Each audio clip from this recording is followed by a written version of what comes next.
여러분 안녕하십니까. 오늘은 정보 경영 두 번째 시간 기록에 대한 얘기를 하겠습니다. 기록과 매체에 대한 얘기를 할 텐데, 제가 수업 시간에 지금 말씀드리는 것은 우리가 그 교과서에 나온 내용들을 다시 반복해서 말씀드리지는 않을 것이고, 이제 그걸 전제로 여러분들은 이제 교과서도 드셔보고 참고문을 찾아봐서 기록에 대한 정의도 볼 것이고, 기록의 발전사도 볼 것이고, 매체에 대한 얘기도 할 것입니다.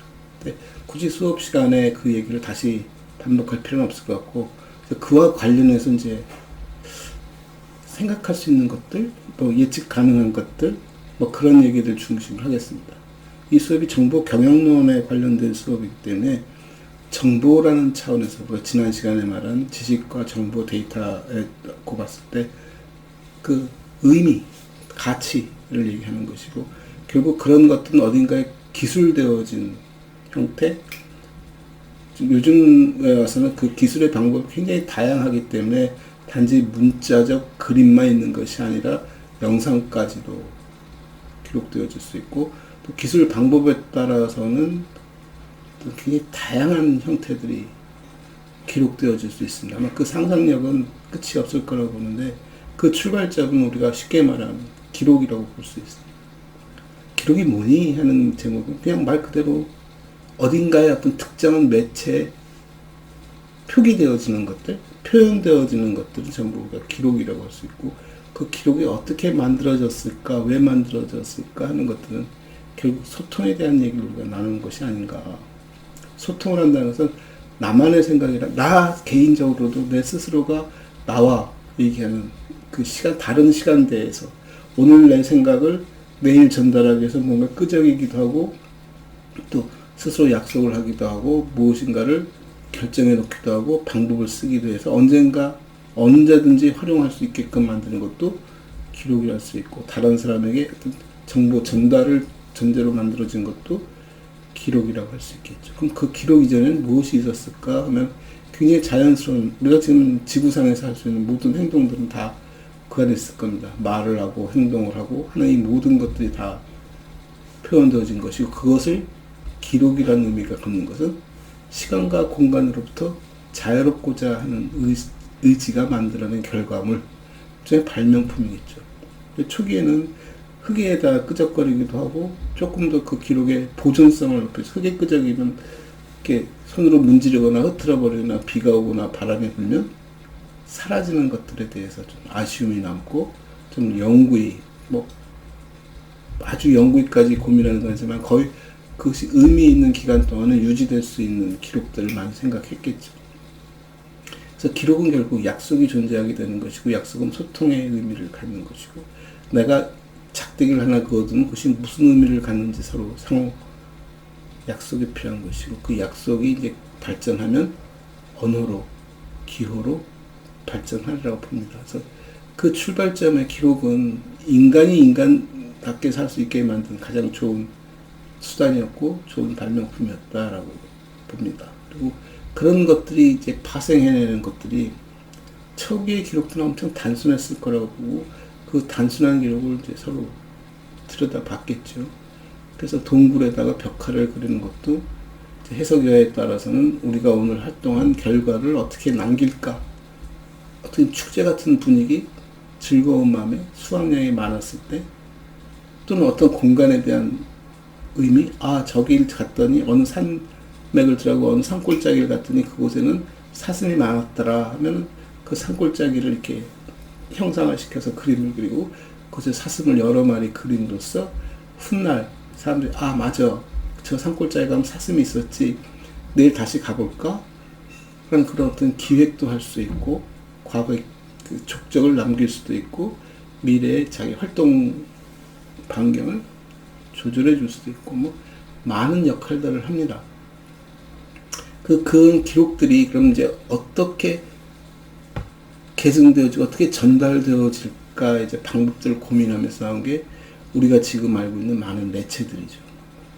우리가 제일 많이 쓰는 것이 종이 매체, 글자, 필사, 이런 것들을 많이 쓰는데, 그런 것들은 그 지역의 환경, 그 자연 환경에 따라서 발전하게 됩니다. 풀이 많은, 수초가 많은 곳에서 그 수초를 짓이기고 말리고 엮어서 파피루스를 만들기도 하고, 우리나라 조선 또는 이 동양에서는 파피루스가 아닌 한지를 만든 것입니다. 당나무를 이용해서 한지를 만들어 쓰기도 하고, 그래서 그런 것들이 하루아침에 되지는 않았겠지만 상당히 오랜 시간이 걸렸겠죠. 그 중에는 이제 대나무에다 글을 쓰는 행위도 있을 수 있고, 글을 쓴다는 단계까지가 이미 고도로 발전한 이제 문화가 생겼다는 얘기고, 서로 소통하는 도구들이 나왔다는 것이고, 그 언어들, 자기들이 소통했던 과정들을 표현하고 싶어 하는, 남기고 싶어 하는 행위 속에서 이제 글자라는 것, 그림에서 글자, 그래서 뭐 다양한 상형 문자, 쐐기 문자 하면서 문자가 발명되기 시작했고, 그 문자, 숫자를 포함해서 엄청난 그 커뮤니케이션 도구들이 만들어지고 있습니다. 그래서 그런 것들이 결국 궁극에 우리가 사용할 수 있는, 우리가 과거에 족적을 쓰는 기록물들, 과거를 돌아볼 수 있는, 그리고 현재를 기술할 수 있는, 남길 수 있는 방법들, 결국 기록을 하는 것은 사람의 개인의 욕구일 수도 있지만 집단이 갖고 있는 하나의 그 행위, 가장 중요한 행위가 이제 증거적 행위이고, 내 행위에 대한 정당성을 담보하는 행위이기도 하고, 상호 간에 서로 신뢰를 확인하고 신뢰에 대한 책임을 지겠다는 행위들이기도 하고, 자기의 감성과 자기의 상태를 표현하는 방법이기도 하고, 그것이 다양한 장르로 이제 발전해 가리라고 봅니다. 그럼 우리가 여기서 이제 문헌정보학자로서 고민해 볼 수 있는 경우는, 저런 기록 행위에 인간의 개입은 어느 정도 되었을까? 그 인간의 역할은 무엇이었을까를 한번 되돌아볼 필요가 있다고 봅니다. 기록을 만드는 사람이 많았을까? 기록을 만드는 것이 수월한 일일까? 그 기록을 만드는 것, 뭐 크게 제약은 없었겠지만, 그러니까 제한하지는 않았겠지만 상당한 제약은 있었을 거라고 봅니다. 그건 기술적 제약이겠죠. 기술적 제약은 크게 종이를 생산할 수 있는지, 생산되어진 종이를 쉽게 구입할 수 있는지, 획득할 수 있는지에 대한 문제와, 그렇게 획득하고 구입한 종이, 지금 말한 종이는 그냥 일반화시켜서 말하는 겁니다. 저 파피루스부터 정토판, 모든 걸 다 아울러서 무엇인가를 서술하고 남길 수 있는 매체에 대한 얘기를 하는 것이고, 그 매체를 받았을 때 그 매체에 기술되어진 기호, 심볼에 대한 이제 인식과 이해가 어느 정도인가. 그 어느 정도인가는 그것이 별로 없는, 소위 뭐 그림 정도나 끄적일 수 있고, 글자는 모르는 상태에서 그림 몇 가지로 의사소통할 수 있는 사람들에게는 과연 그런 매체들을 쉽게 구할 수 있었을까? 그 정도의 역할로 그런 매체를 쓰게끔 허용되었을까? 라고 놓고 보면 역시 기록도 권력의 한 방편이었을 것이다 라는 생각이 듭니다. 그래서 기록의 생산성을 높이는 방법은 그 기록을 활용할 수 있는 여지를 많이 만드는 것이고, 그 활용성이 높으면 높을수록 그 기록에 대한 가치도 클 뿐만 아니라 기록을 생산할 수밖에 없는 당위성도 커진다는 거죠. 그러니까 초기의 기록물들은 대부분 다 무엇이냐면 행정기록들이 대부분이고, 부자들 같은 경우는 자기 자산에 대한 기술 정도, 아니면 그 행정기록 쪽에서 이제 국가 권력기관 입장에서는 국가를 통치할 수 있는 것들에 대한 얘기, 뭐 재정권에 대한 얘기라든가, 조직에 대한 얘기라든가, 인사관리에 대한 얘기라든가, 뭐 이런 얘기들이 포함되어 있겠죠. 그래서 우리가 그 5,000년 전에 도서관의 역사를 얘기하고 초기의 도서관을 얘기했을 때 그네들이 어떤 것들을 갖고 있었을까 했을 때, 초기 도서관의 소유가 누구였을까를 짚어보면 대부분 국가라기보다 그 왕권에 의해서 소유되어진 경우가 많고, 그 정도 능력과 부를 축적해야만 비로소 만들 수 있는 것들이고, 노예들은 굉장히 지적인 노예들을 썼겠죠. 그 파피루스를 생산해내기도 하고 파피루스에 글을 쓸 수 있는 정도의 역량을 가진 친구들. 그럼 그 역량을 가진 친구들이 자발적으로 글을 써서 어떤 문장을 만들어서 그 문서, 기록을 생산했을까라고 놓고 본다면 그 주체는 역시 귀족이라든가 왕족들에 의해서 움직였을 것이다. 그러니까 그네들의 필요와 편의에 의해서 기록이 생산되어졌을 것이라고 상상할 수 있습니다. 그럼 그네들이 필요에 의해서 생산한 기록은 어떤 것들이었을까라고 놓고 본다면 주로 자기 그 아까 얘기했던 그 부와 관련되어진 자기 권력과 관계되어진, 자기 이해관계에 관련된 것이 상당 부분 있었을 것이고, 그 당시 국가가 통치 개념을 가졌던 그 상당 부분이 주술에 의한, 어떻게 보면 그런 그 종교적, 신앙적 부분들이 상당히 크게 작동했다면, 그런 종교, 신앙의 주술에 관련된 내용들, 뭐 날씨에 대한 얘기들, 그때는 어떤 일이 벌어진다라든가, 뭐 이런 그런 미래를 예측할 수 있고 현재의 이 환경을 장악할 수 있는 그런 내용들, 그러니까 주술과 행정, 법칙 이런 것들에 관련된 기록들, 그 다음에 이제 그네들의 향락과 관련된 거겠죠. 그들이 즐길 수 있는 문화를 무엇을 갖고 있었을까 했을 때 이제 뭐 여러 가지 있었겠지만 이제 기록의 시각에서 쳐다보면 결국은 어떤 담론에 대한 얘기일 것이고, 그런 담론들이 기록되어짐으로써 전달되어질 수 있고 자기의 그 뭐랄까 존재를 드러낼 수 있는 것들, 그것이 지금 현재 왔을 때는 장르가 주로 문학류로 펼쳐지기도 하고 아니면 철학, 뭐 과학 그런 류의 문서들이 많았을 거라고 봅니다. 아니면 이제 그 소위 그 재산 목록 같은 것들, 노비를 몇 명을 갖고 있고 노비는 어떤 노비가 내 노비인지 그 노비를 사고 파는 그런 계약과 관련된 문서들, 그런 것들이 주된 공간이었을 거라고 봅니다. 그러니까 초기의 도서관은 우리가 뭐 도서관도 얘기하고 박물관도 얘기하고 아카이브도 얘기하지만 초기에는 그런 것들을 애써 구분 지을 만큼 크지도 않았을 것이고, 크지 않다고 해서 양이 뭐 수십 개가 아니라 여전히 수만, 수천만 개, 수백만 개에 이르겠지만 그것이 갖고 있는 소유권 또는 그것이 생산되어진 종류, 내용들을 놓고 봤을 때는 상당히 단순한 내용들이다. 지금의 시각에서 봤을 때는. 그걸 이용하는 이용자층 역시도 굉장히 한정되어진 집단일 것이다. 그리고 그들이 그것을 소유하고 수집하고 관리하는 주 목적 중에 하나는 자기의 부를 과시하는, 자기의 권력을 과시하는 행위도 있었을 것이다.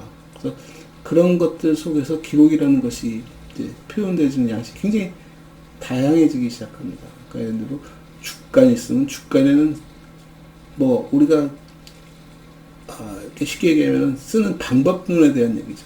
사용법이기도 하고 기술하는 방법에 대한 얘기도 있는 것이고, 경우에 따라서는 돌에 새길 때는 정끌, 망치 이런 걸 들고 파기도 했을 것이고, 점토판 했을 때는 뾰족한 막대기로 끝을 뾰족하게 해서 새기고 그걸 말려서 보관하는, 그 찰흙이나 점토판을 보관할 때는 그늘에서 말린다든가 하고, 말려서 보관함에도 불구하고 점토판의 내용물들이 서로 닿아버리면 이렇게 마찰해서 달아버릴 수 있으니까 속을 좀 파서, 한 판에 이 속을 파서 이 속에다 글을 쓴다든가, 그런 판 두 개를 이렇게 붙여서 내용물이 손상되지 않게끔, 기록이 손상되지 않게끔 보존한다든가, 그 양의 가죽을 벗겨서 이렇게 다듬어서 거기다가 글을 쓴다든가, 굉장히 고급스러운 행위서부터 시작하고, 파피루스라는 그 이집트 나일강변에 나고 있는 풀들을 끊어다 만들고 이것들을 길게 엮어서 두루마리 형태로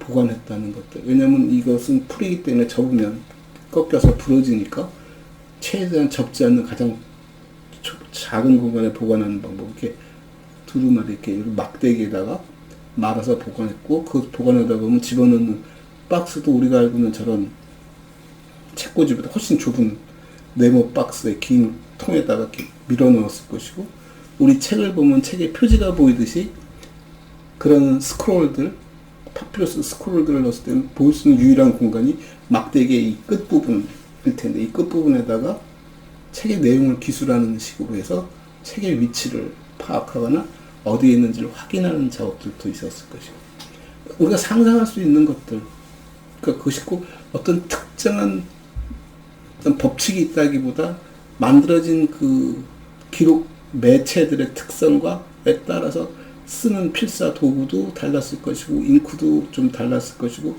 보관하는 방법, 기술하는 방법이 다 달랐을 것이고.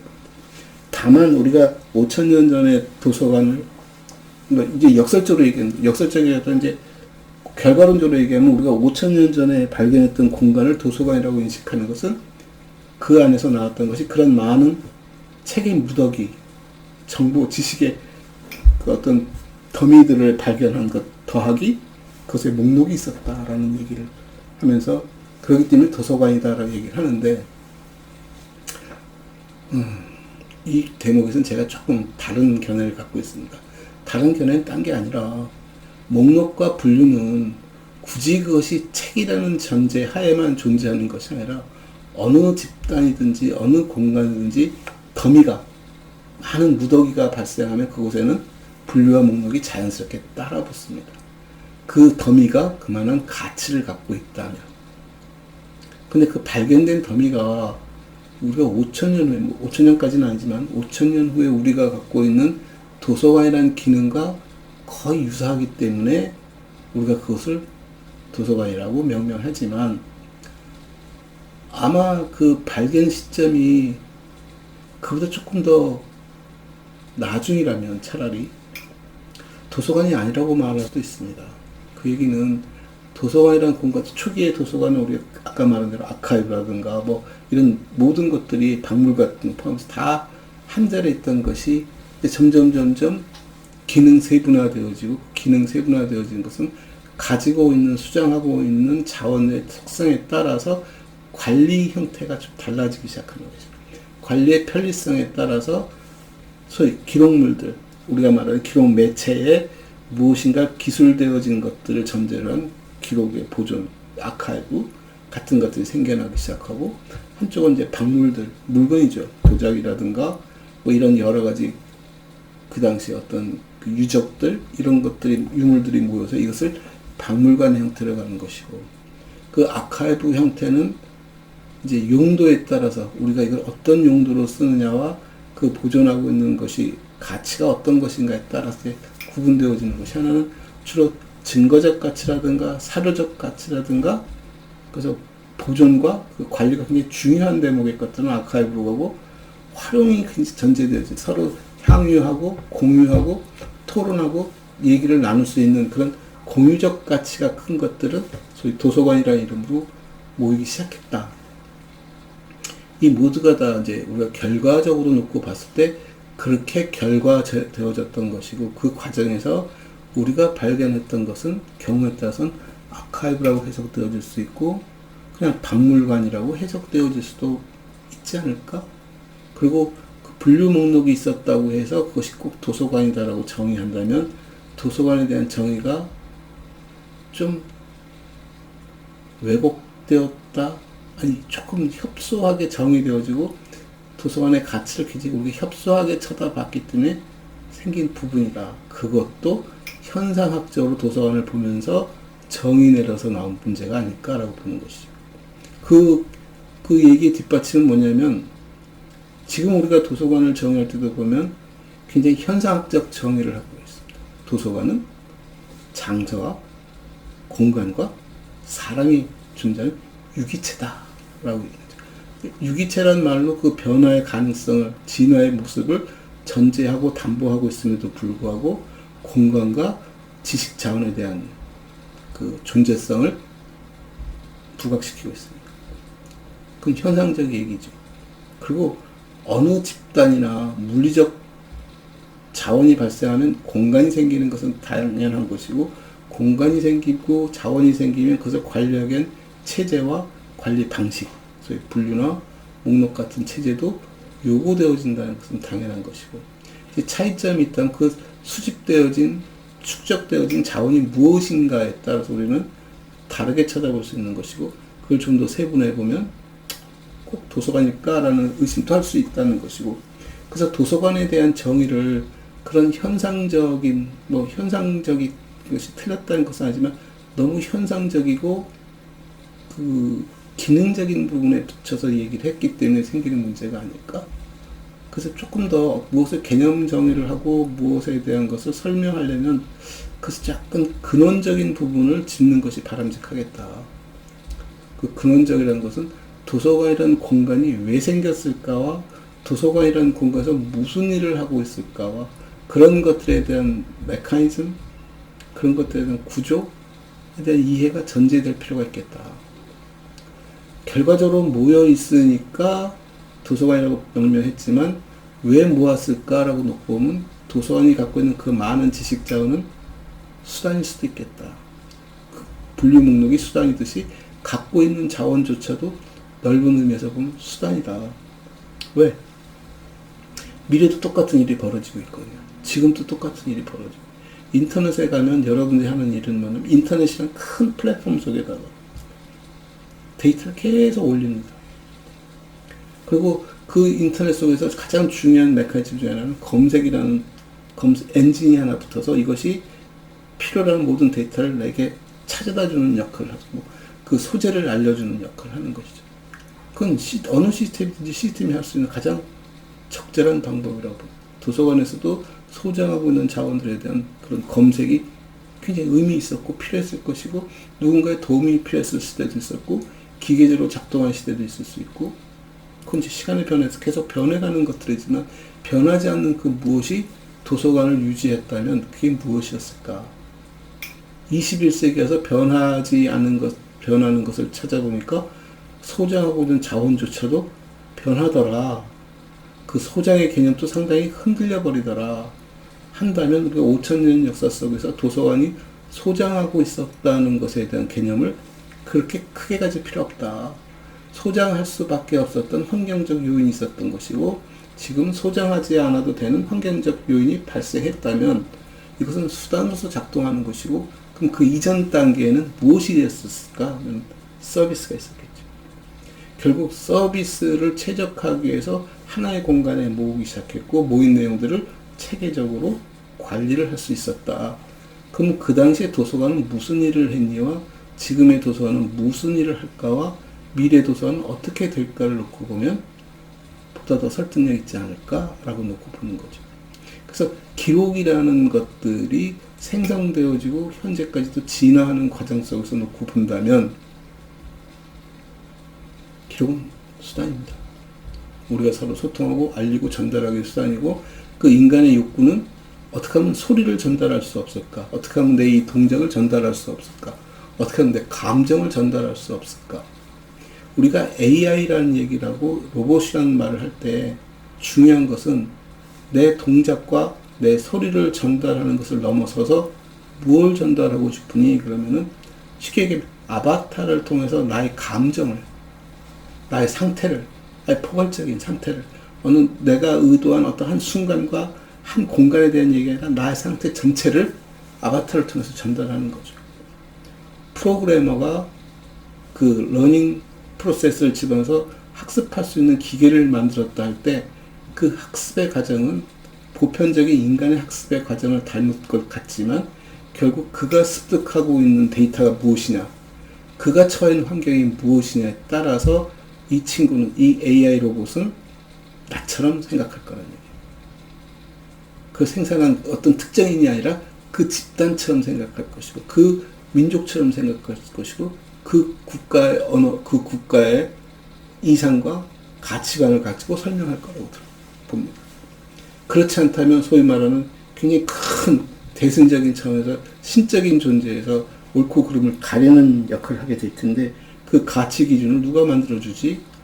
그거 놓고 본다면 결국 인간은 자기의 생각을 전달해서 글을 만들고 문자를 만들고 글로 표현하고 시간이 지나면서 녹음이라는 형태로 소리로 자기 의사와 자기 생각을 전달하고 영상이라는 모습으로 의사 전달을 하기 시작했고 그 영상을 배우라는 이름을 통해서 우리 영화라는 모습으로 자기 생각 플랫을 만들어 놓고 의사 전달할 수 있는 방법들 커뮤니케이션을 시도하겠다는 것이고 AI를 만들어서 나와 똑같이 생각할 수 있는 그런 메커니즘을 집어넣음으로써 굳이 내가 일일이 대답하고 일일이 반응하지 않더라도 그 아바타를 통해서 나의 생각과 나의 견해를 그대로 전달할 수 있는 경우에 따라서는 내 물리적인, 육체적인 이 한계를 그 AI가 극복해 줄 수 있는 전인적인 인간이 되는 나의 전인적인 모습을 전달하고 소통하고 싶은 또 그런 클론을 만들어서 같이 협업하고 싶어하는 욕심이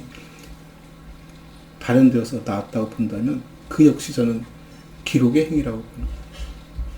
그래서 어떤 시각에서 보느냐에 조금씩 다를 수 있지만 기록이라는 시각에서 놓고 본다면 우리가 하는 모든 커뮤니케이션 채널들, 커뮤니케이션 방법들은 전부 다 기록이라는 이름으로 해석되어져 있고, 그 기록을 집대성하는 목적과 집대성을 통해서 이루고자 하는 내용들이 결국 도서관이라는 공간으로부터 발현되어지고 시작되었다.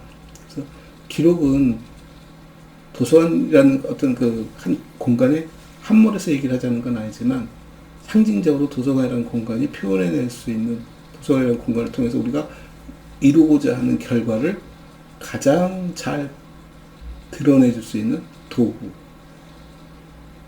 도구다라고 이제 보는 거죠. 그래서 정보 경영에서 그런 기록물들을 우리가 앞으로 어떤 식으로 다룰까, 그걸 어떻게 서로 의미 있게 구조화시킬까 하는 얘기도 이제 앞으로 전개되는 얘기라고 봅니다. 그래서 오늘은 정보 경영의 두 번째 시간, 기록에 대한 얘기와 매체에 대한 얘기를 가치론적 입장에서 한번 얘기를 나눠봤습니다. 감사합니다.